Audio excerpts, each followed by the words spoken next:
mangkok, itlog na hilaw, hindi to nilaga, at kutsara. Okay mga madam, so simpleng technique po ang ituturo ko sa inyo para ma-check kung mataas ang tsansa nyong mabuntis. Sa mga gusto na po magkaroon ng anak, makinig po kayo mabuti. Actually, kahit sa mga marunong magmahal, pero takot mag-commit.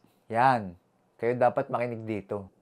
So, meron po ako ditong mangkok, itlog na hilaw, hindi to nilaga, at kutsara. So, first sa mga madam ko, kailangan nyo pong obserbahan yung discharge sa inyong pagkababae dito sa baba. So, gawin nyo po yun ng several times a day. Pwede po before kayo umihi. So, i-take note nyo po yung itsura, yung kulay, yung consistency niya, kung ano yung feel niya, kung malagkit, and kung malinaw ba o malabo. Minsan po ganito yung itsura niya, di ba? Parang medyo malagkit, maputi-puti, hindi siya ganun kalinaw, tapos parang hindi siya ganun kadulas. Pero, kapag ganito po ang itsura,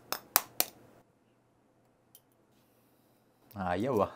So, kung ganito po ang consistency ng inyong discharge. So, parang hilaw na itlog. So, kung napapansin nyo po, medyo slimy yan, tapos madulas yan, tapos medyo mas malinaw siya. Ibig sabihin po, mataas ang tsansa na mabuntis kayo. So, kung ganyan po ang discharge ni Mrs. nung huli kayong gender reveal soon. Pero still, kung may mga sintomas po kayo ng pagbubuntis, matagal nang di dinanatnan, mas maganda pa rin magpapacheck sa OB.